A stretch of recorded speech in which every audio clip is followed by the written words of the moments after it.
ಹೊಳೆ ಬದಿ ಮುತ್ತಕ್ಕನ್ ಮನೆ ಹತ್ರ ಹೋದ್ರೆ ಅವ್ರ ಮನೆ ದನದ ಕಾಲಿಗೆ ಯಾರೋ ಕತ್ತಿಲ್ ಹೊಡೆದಾರೆ ಅಂತ ತಲೆ ಬಿಸಿಲಿದ್ಲು. ಬೇಲಿ ಗಿಲಿ ಹಾರಿತ್ತಾ ಅಂತ ಕೇಳಿದ್ರೆ ಅವ್ರ ಹಿಂಡ್ ಹಾಳಾಗ ಅಂತ ಬೈತಾನೆ ಇದ್ಲು. ದಾರಿಲ್ ಸಿಕ್ಕ ಉಮೇಶನ್ಗೆ ಹೋಗ್ ಕಂಪ್ಲೇಂಟ್ ಕೊಡೋಣ ಬಾ ಅಂದ್ರೆ ಅವ್ರ ನಿಮ್ಮೂರ್ ಕುರಿ ಕಳ್ರನ್ನೇ ಹಿಡ್ದಿಲ್ಲ, ನೀನೊಂದು ಅಂತ ದೇವ್ರಿಗೆ ಹೇಳ್ಕೊಂತೀನಿ ಅಂದ.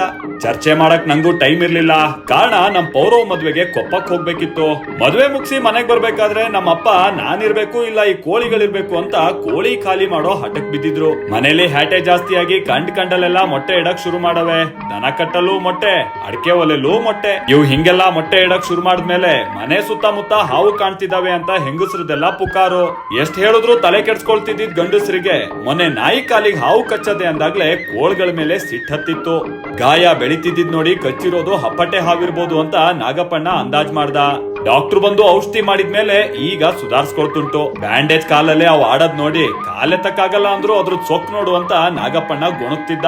ಅಂದಂಗೆ ಕೋಳಿ ಖಾಲಿ ಮಾಡ್ಲಾ ಅಂದ್ರೆ ಕತೆ ಕೆಡ್ತು ಅಂತ ಎಲ್ರು ಕೋಳಿ ಕೊಟ್ಬಿಡೋ ನಿರ್ಧಾರಕ್ ಬಂದ್ವಿ. ಆಮೇಲೆ ಸಂಜೆ ಹುಡುಗರನ್ನೆಲ್ಲ ಕರ್ಕೊಂಡು ಗುತ್ತಿ ಎಡಲಿ ಜಾತ್ರೆಗೆ ಹೋಗಿ ಮಕ್ಕಳನ್ನೆಲ್ಲ ಆಡಿಸ್ಕೊಂಡು ಶಾಪಿಂಗ್ ಮುಗಿಸಿದ್ದಾಯ್ತು.